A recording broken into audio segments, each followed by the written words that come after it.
For those who don't know me, my name's Mark. I work on the @Google speakers team here in London. And we are very proud today to have John Mann with us. John is a historian and a travel writer with a very special interest in China and Mongolia and that sort of area. He's written books on Attila the Hun, Kublai Khan, among others, as well as Alphabeta on the history of the Roman alphabet. He's here today to talk about his latest book, which is The Leadership Secrets of Genghis Khan. Genghis Khan, obviously known in history as a tyrant and a bully, and John is here to change our minds about that and persuade us that there is a lot more to him than that. So please give him a very warm welcome, and I hope you enjoy the talk.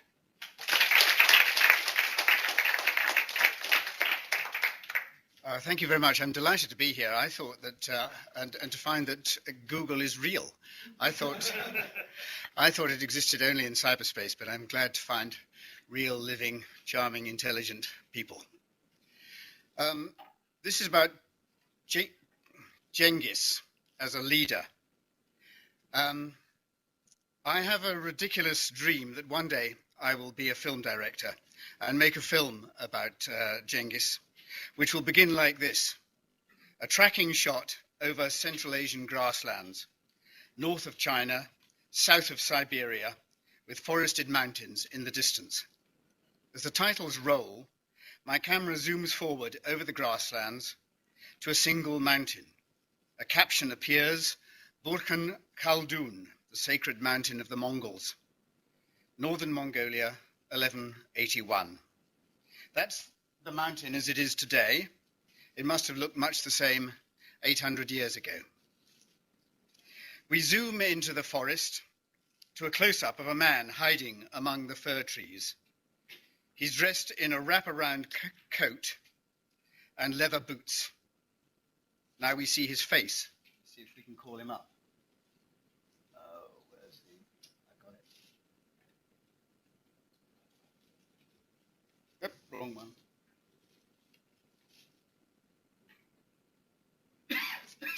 Now, this picture is a sort of iconic image, is of Tadanobu Asano, the Japanese actor who played Genghis in the recent movie Mongol.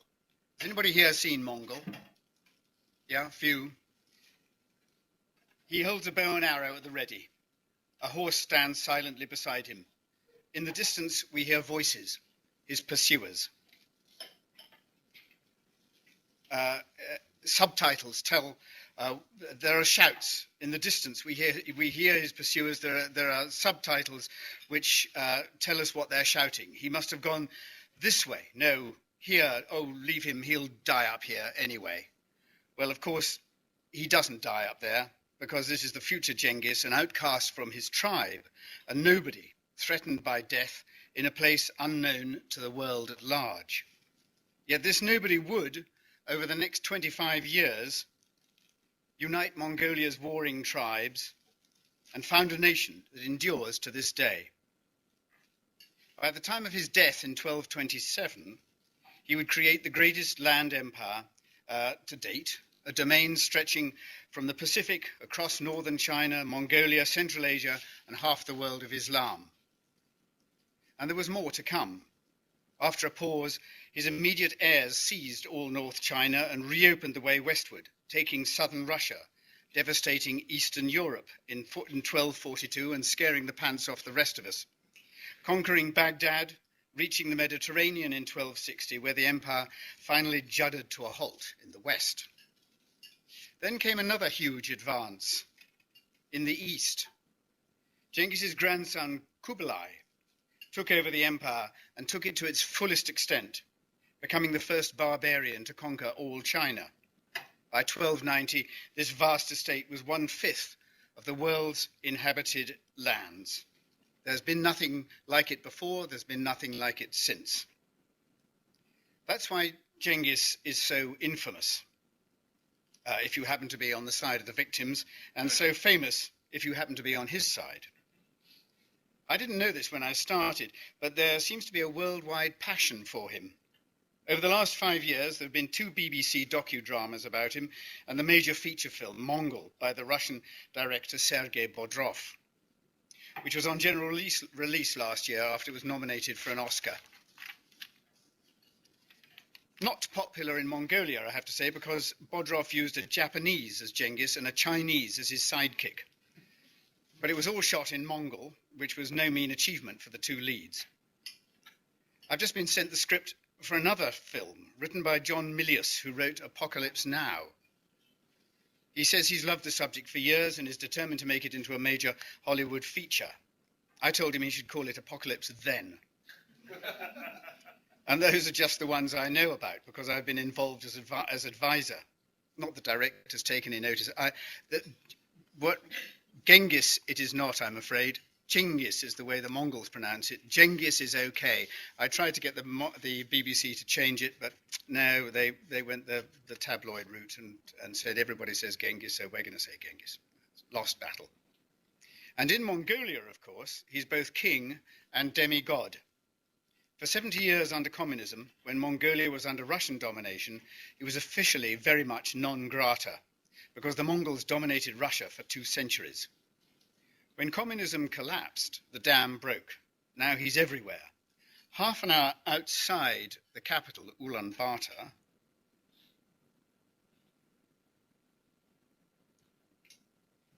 you see this monstrosity. Not perhaps in the best of taste, private enterprise run wild. It's actually going to be in the centre of a golf course. But it captures something of the scale of Genghis in the mind of Mongols. It's sort of Schwarzeneggerish, isn't it? The top of the horse's head is a lookout platform. The mane is a staircase. You see that coming at you over the steppe, and on a dark night, and you think, my God, he's back. I'll leave him here as a reminder of our subject. But one family should dominate a fifth of all humanity is one of history's most startling facts, and it demands an explanation. How on earth did he do it? That was the question that drove me to write the book that some of you are holding, which is a deeper analysis of qualities I highlighted in an earlier biography of Genghis. Now, I'm not a leadership guru.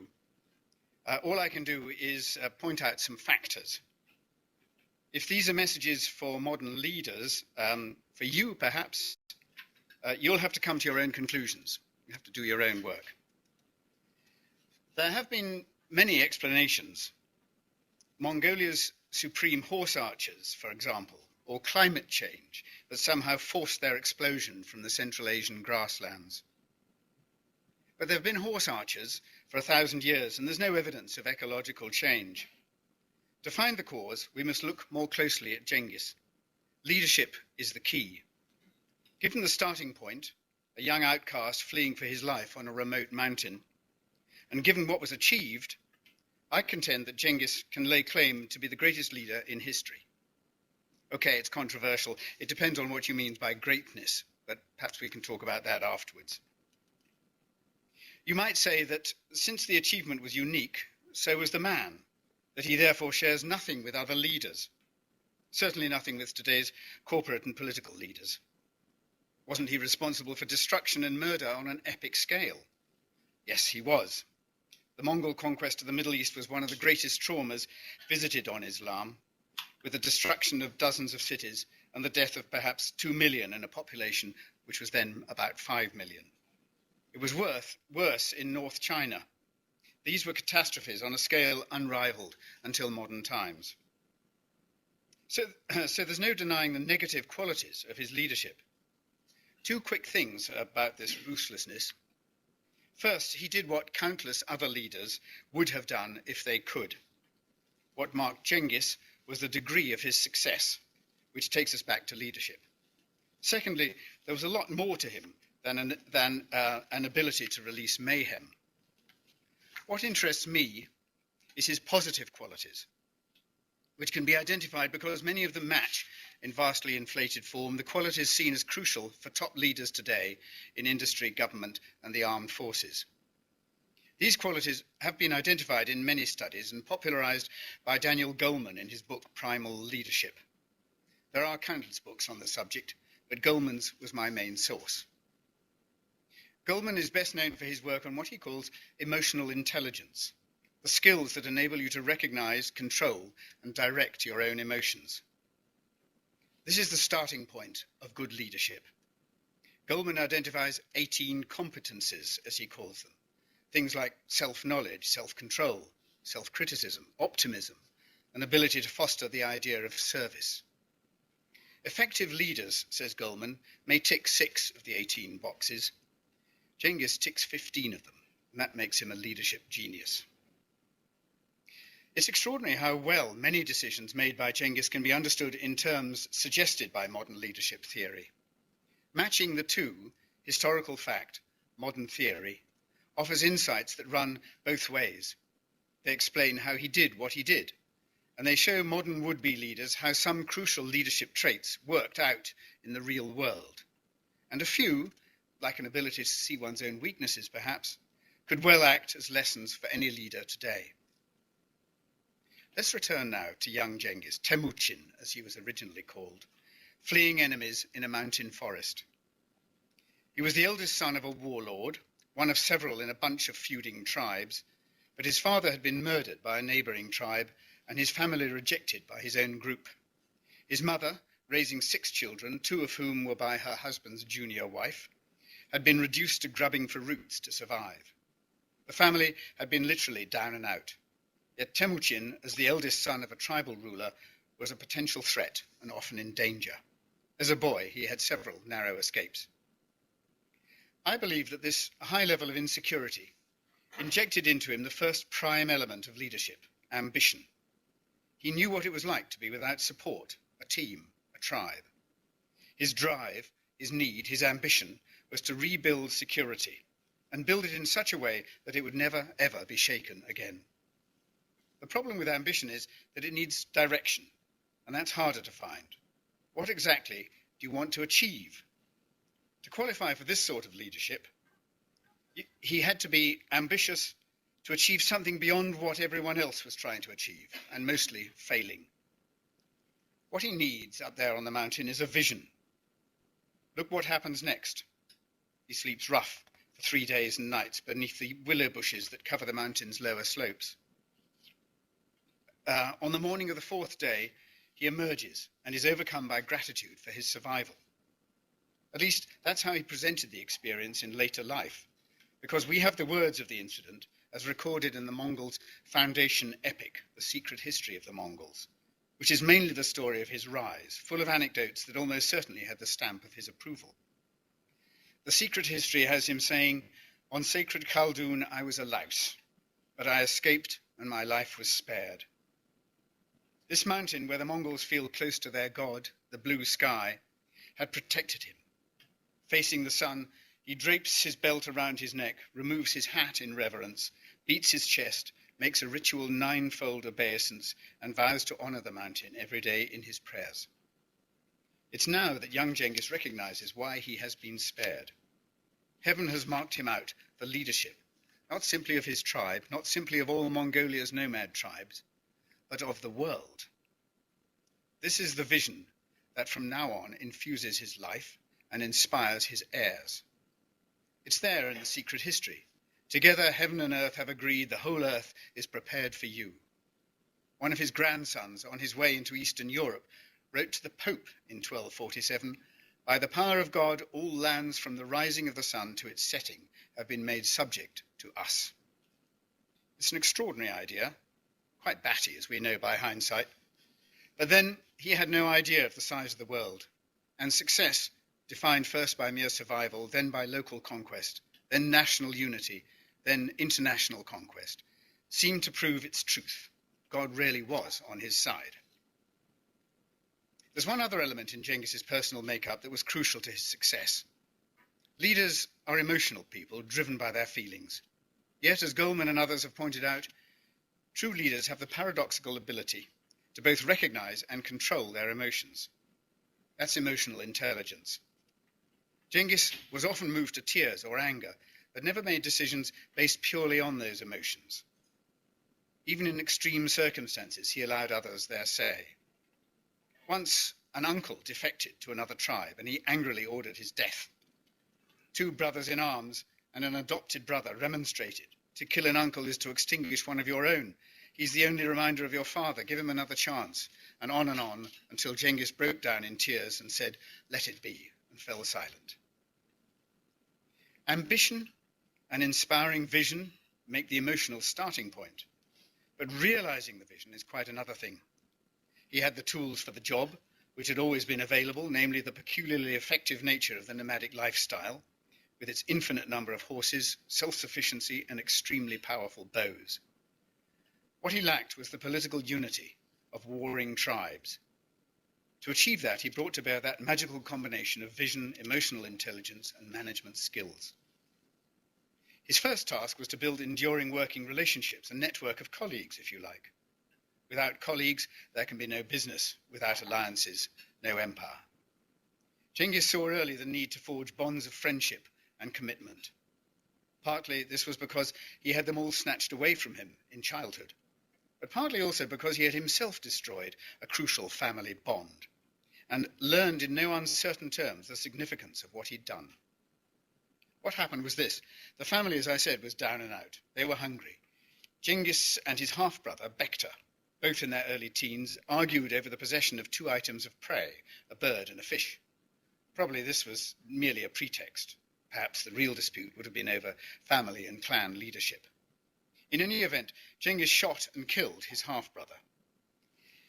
His mother tore him to shreds for his deed, yelling at him that he was like any number of wild beasts. A dog snapping, a lion in rage, a wolf stalking its prey, like a jackal, like a tiger. Like all these animals, she said, you have destroyed, just at a time when we have no friends but our shadows. This is a powerful passage in the secret history and must surely have been sanctioned by Genghis himself in later life as a lesson to his people about the importance of preserving the network of family and friends. There followed 20 years of war and peace, of alliances made and broken. He needed great political skills.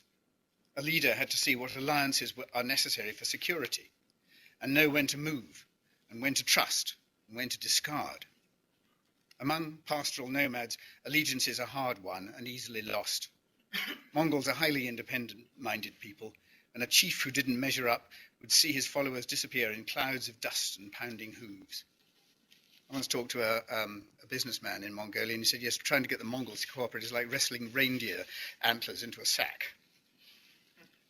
Yet cooperation too is part of life, sharing pastures, providing aid in war and adversity. This balance between cooperation and rivalry was like juggling while standing on a high wire. He almost didn't make it.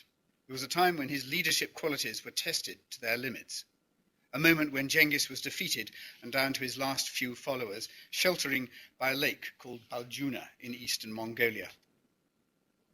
Yet he was able to summon reserves of leadership and oratory to inspire his followers, engaging them in a ritual, cooking wild horse meat and drinking muddy water that bound them to each other and to him. A Chinese source put it like this: "If I finish my great work," said Genghis, by which he meant winning control of Mongolia, "then I shall share with you men the sweet and the bitter. If I break my word, let me be as this water." Among the officers and men, there was none who was not moved to tears. These men became his closest companions, a select band who created a foundation for his comeback and final victory. That was true charisma, the talent to assert leadership and win support when all seems lost, to preserve and assert the core values that he stood for. Churchill had the same talent, of course, when Britain seemed on the verge of collapse in 1940, offering blood, toil, tears and sweat, yet vowing never to surrender. A leader raises himself above his followers, yet he should also be one of them, sharing in adversity. That's one of the many paradoxes of great leadership. Many of today's leaders look out only for themselves. Enron's bosses come to mind, Ceausescu in Romania, Saddam, and the rulers of a dozen failing nations, and the CEOs of God knows how many companies currently. Genghis was not the type to have a Swiss bank account. He was a hardened nomad, and proud of it, setting an example by living without luxury, giving away what was his by right of conquest. When he became Khan in 1206 and acquired the name by which we all know him, by the way, the meaning of Genghis has been lost and is a matter of much dispute. It probably derives from a lost word, which means fierce. He saw that his people needed a new type of security. Like any new boss, he asserted his authority with radical change. The old tribal system was not good enough because it had led to endless feuding. His solution was revolutionary. He imposed a new system in which tribal loyalty was replaced by loyalty to a regiment, commanded by a general appointed by himself as commander-in-chief. Commanders were chosen not by heredity, but by ability. But that depends on another ability, to do with emotional intelligence. You have to employ people who may be brighter than you, who may, if you don't measure up, be a threat. Genghis, though, was also smart enough to take out an insurance policy. The loyalty of his staff was assured by the creation of his own personal bodyguard, made up of the sons of his generals. In effect, they were hostages, ensuring that the nation was unified by a network centered on Genghis. That's a combination of good leadership and good management. One problem with failing companies and failing governments, even quite successful governments actually, is a lack of transparency. Inefficiency and criminality thrive in secret. For Genghis, transparency was crucial. His troops were herdsmen. There was no money. Their only wealth came either from herds or from loot. Their reward for leaving home was silk, material goods, slaves, animals. These had to be distributed fairly. All the loot was owned by Genghis, but he, remember, remained austere in his ways. There was then a hint of democracy in his rule, but this was first and foremost in aid of his own people.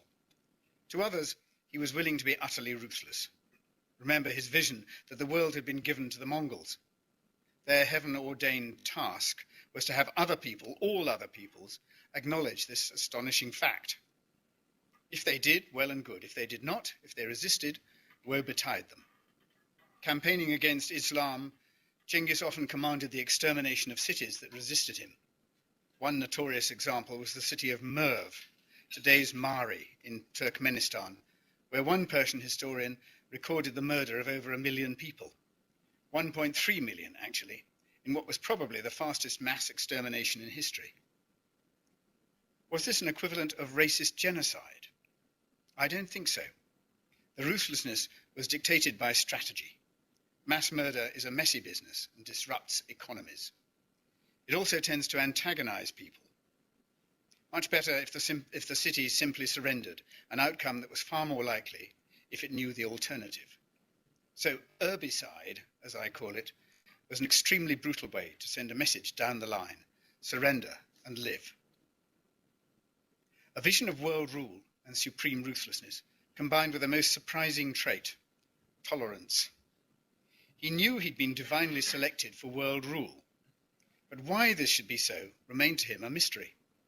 Why should he, a mere louse on a mountainside, have been selected? It was something that bothered him all his life. He never laid claim to a solution, never tried to found a new religion, never made himself a high priest of shamanism. Perhaps other religions offered insights he lacked, or provided their own equally valid ways to divine knowledge. Living with uncertainty, he was happy to accept all religions as equal. Tolerance from one of history's most ruthless leaders? Yes, another example of his many paradoxes. I've mentioned his awareness of his own shortcomings. There's one which I think is very remarkable, one that was absolutely crucial as he took his people from conquest to imperial government. Conquest alone was not going to be enough. Conquest was a means to an end. World rule as decreed by heaven. But ruling, as he could see from the way the Chinese government worked, demanded records, censuses, taxes, histories. For that you have to have writing. It was he, an illiterate nomad, who imported a script. He chose well. Not from China, not I think because Chinese was the script of his main adversary, but because it is horrendously complicated. It's really, really tough to write. Beautiful, effective, but tough, especially if you come to it late in life as I did.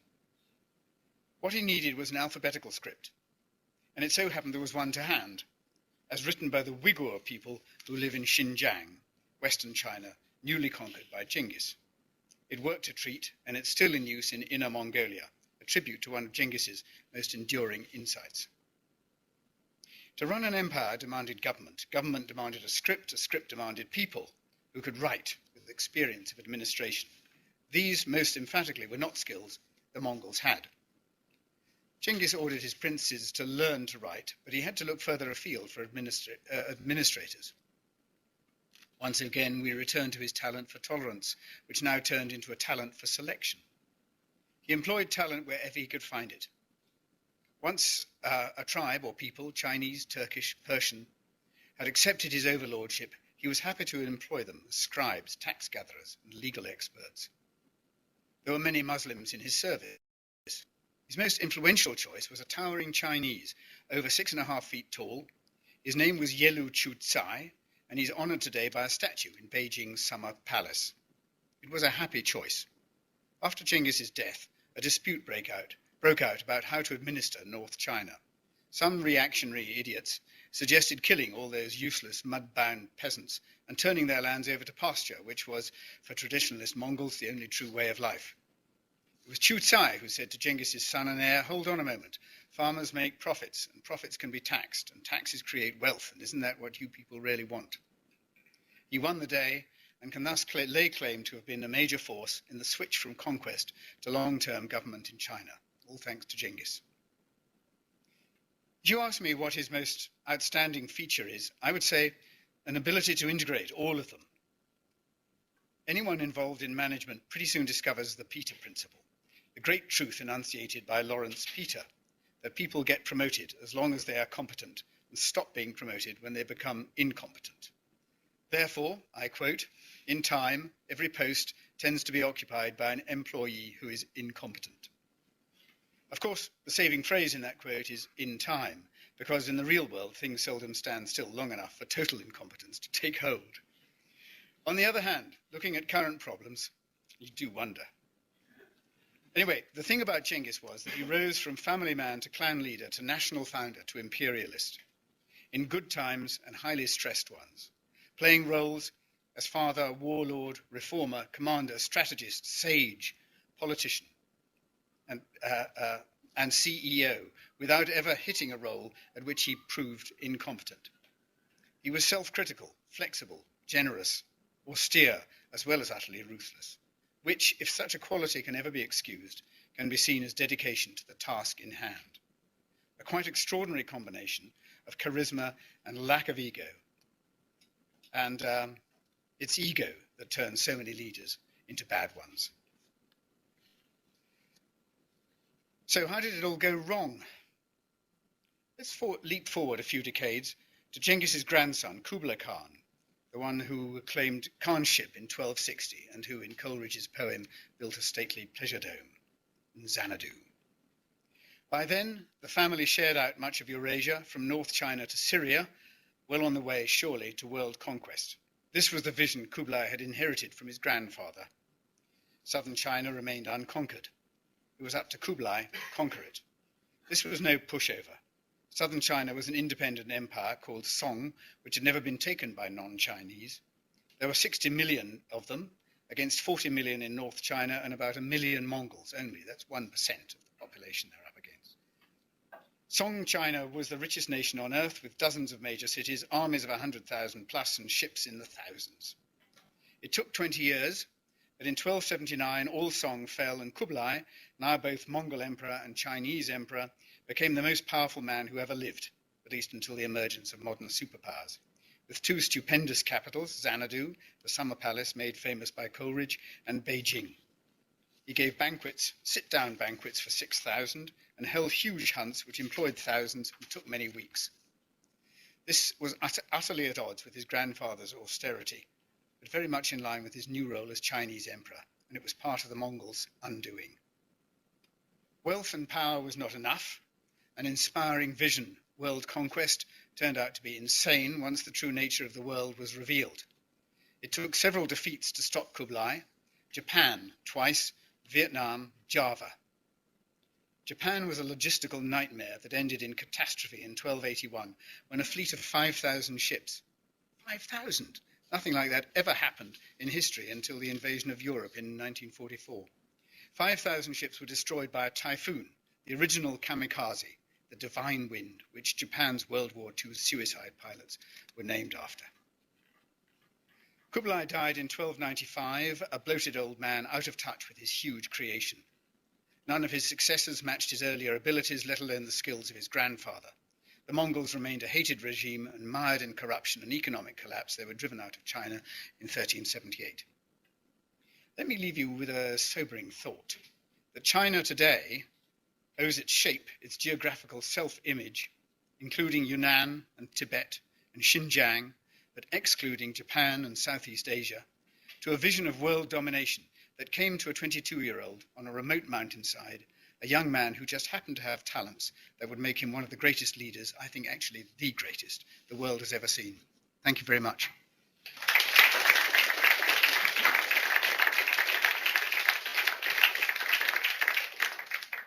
Okay, does anyone have any questions? Can I ask you, what did you make of the film? Mongol. I thought the anthropology, especially the first half, was pretty good. And I thought the two foreigners did a pretty admirable job myself. And there was a wonderful Berthe, that is Genghis's wife, who was Mongol. By the way, how many people saw the film here? Do have a look at it. It is very effective indeed in the first half. And the girl who acts his wife was a Mongol. And just a slight aside, they were within 2 weeks of starting to film, and they had no Berthe, no woman for Genghis. And this girl was seen on the streets of Ulaanbaatar by the casting lady, who hauled her in and said, "Would you like to be in a film?" And she said yes, and she proved to be absolutely wonderful. She's very, very self-contained, extremely beautiful. Actually, she fell desperately in love with one of the sub-directors, one of the assistant directors.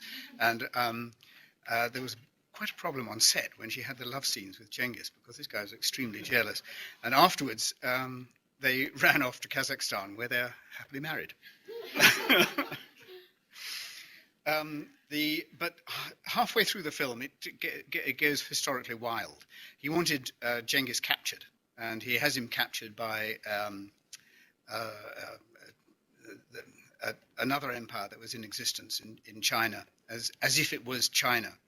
And it's unhistorical, and I think is a step too far myself. But it's even so, the filming is extremely effective, and there are stupendous set pieces. Another small story: they were filming in Kazakhstan and Mongolia and Inner Mongolia, and at one point Bodrov called for volunteers, and 1,000 turned up with their own horses. And he said the problem was it was hard to stop them fighting.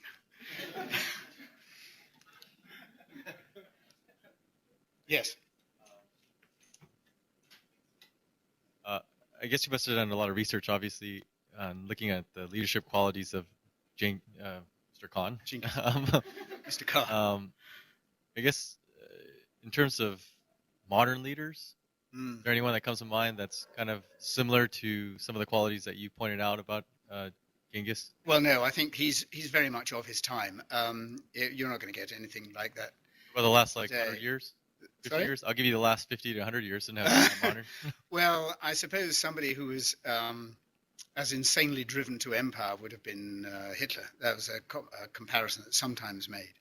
But Hitler doesn't really compare with Genghis, because, I mean, there are stories about Hitler becoming insanely angry and making decisions which very quickly turned into disasters, made in the heat of the moment, like Stalingrad, for instance, to press on in the face of hopeless odds and lose lives quite foolishly, and in fact end up losing the war. So it's not really a comparison. I don't think that you would get anybody of his qualities being able to achieve, obviously, what he achieved. I mean, nobody's going to go and build an empire like that, I don't think, in this day and age. And all modern leaders have to have far greater feedback from those who are around them than Genghis ever did. Yet there was feedback, but modern rulers live in a very much more complex world.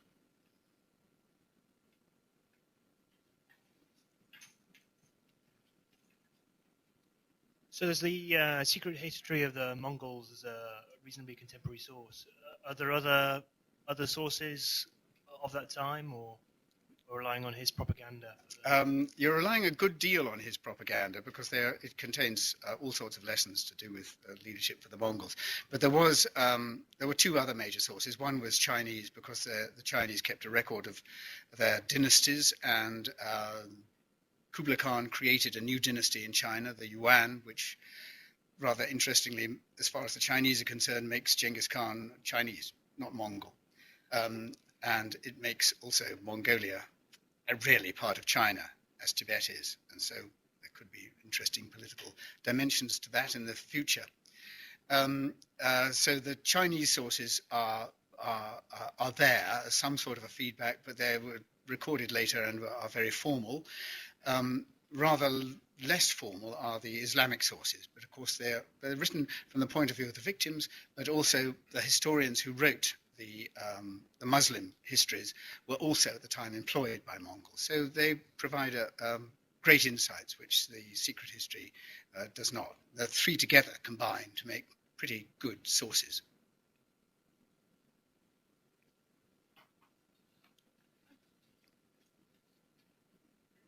Is there any episode of Genghis Khan being lucky? Genghis Khan being lucky. I mean, it was really, really good, but you are the result of yourself and the environment. So did he leverage on any technology, or, I mean, his grandchild was defeated by a typhoon and by kamikaze, the wind of the gods. So oh yes, by a typhoon. Yes, yeah, yes. And so it's unbelievable to think that someone is so good that he can defeat everything, even nature. No, he didn't.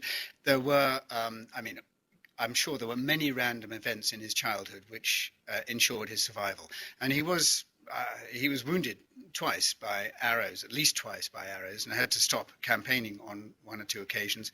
And I mean, there's luck there. The arrow might have struck a rather more vital place than it in fact did. Yes, there was luck involved. Mr. Mann, what inspired you to look at Genghis Khan's life from the leadership standpoint, and how long did it take you to write the book? I've been involved with Mongolia for quite a long time. As a postgraduate, I wanted to go somewhere really remote, and there was an expedition on offer from my university, and I said, it was a scientific one, and I said, can I come along if I learn the language? And the answer was yes, so I booked myself into the School of Oriental and African Studies and learned the language a bit, and then the expedition was cancelled, and I was left with this unfulfilled ambition, which eventually, when I'd gone through journalism and publishing and became a writer, came full circle, and a publishing house directed me towards Mongolia, and I went and spent a summer in the Gobi Desert and wrote a book called Gobi, which is now, if you ever come across it, disastrously out of print, so don't buy it. But anyone going to Mongolia comes up instantly against Genghis because he's the father of the nation, and you just can't escape him. Everything is named after him. He's got beer, football, stadia, hotels, restaurants, all sorts of alcohol, vodka, and it's quite clear that he is really the key to explaining modern Central Asia. And there were mysteries about him, about where he died and about where he was buried, which I wanted to solve.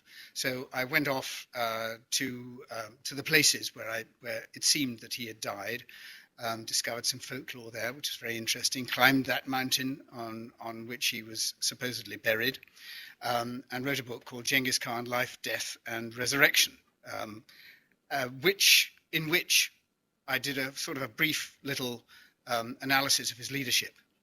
And the book came out and people seemed to like it, and so I kept on looking at the subject. I've been back to Mongolia several times.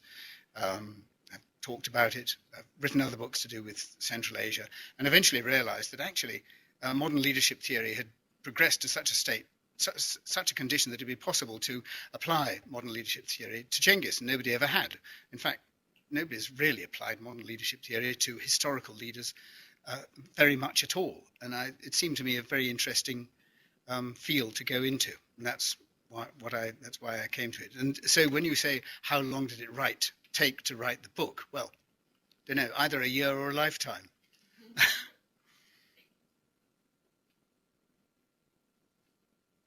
One more behind you. So I would be interested in because you said that in Mongolia there's everything named after him. Yeah. And I wonder from a sort of moral point of view, in the end, he was one leader who had, as you said, only in this one incident, he probably is responsible for the death of more than 1 million people, and over the course of his lifetime, it's going to be much more. How do the Mongols live with the contemporary Mongols live with the fact that their main national hero has so many deaths on his very easily? Is the answer to that. Nobody knows very much about it. Being openly discussed. Does somebody, for example, in Mongolia, ever challenge? Do they say, guys? I mean, of course, we all adore him. But you know what he did. Historians know about this sort of thing, but it just wouldn't wash with the public. They don't care. They know that he was the founder of the nation.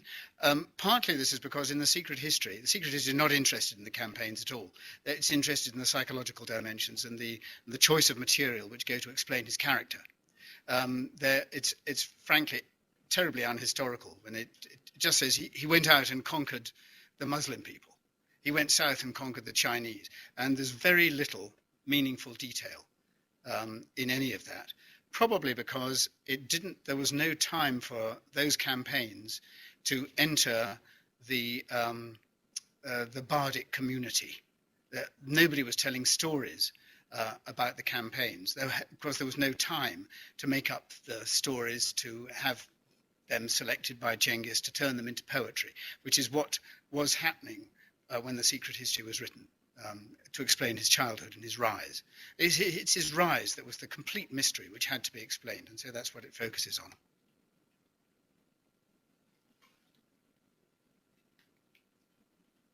on. In the film, it's suggested Genghis's wife is kidnapped, and his first son. Say it again. Is it on? Yeah. It's suggested that his first son is actually fathered by another man. Yes. Is there any truth to that? Yes, that's straight out of the secret history. She was abducted by a neighbouring tribe, and she was. Nobody knows whether she was pregnant before the abduction or whether she was made pregnant after the abduction.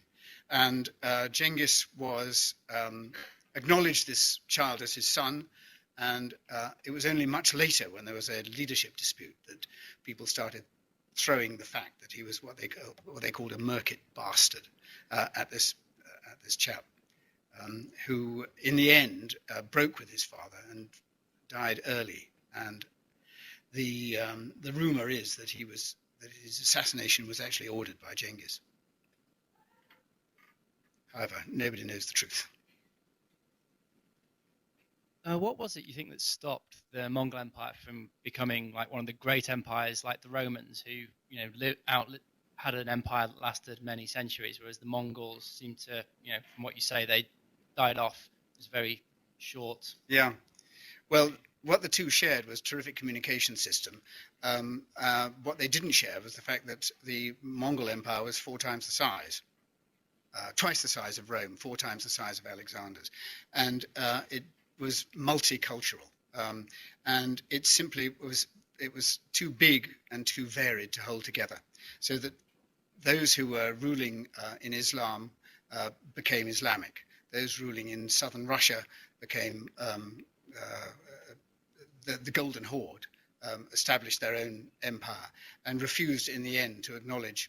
Other than they always acknowledged that they were part of what they call the Golden Clan, leading back to Genghis Khan. But politically, they were independent, and so it began to break up. They had their own relationships with their neighbours, and it was simply too big to hold together. Even with a Pony Express, such as they had, they could send messages back and forth across the full width of the empire in about 3 weeks, which is faster than anything until the arrival of modern railways. Even they were slower because they had to cross national frontiers. So it was an astonishing thing that it was created in the first place. Astonishing it held together at all, but it did eventually fall apart. It lasted 150, 200 years, depending on the area, which is not a bad achievement. But in the end, they became local leaders and got sucked in by their own cultures.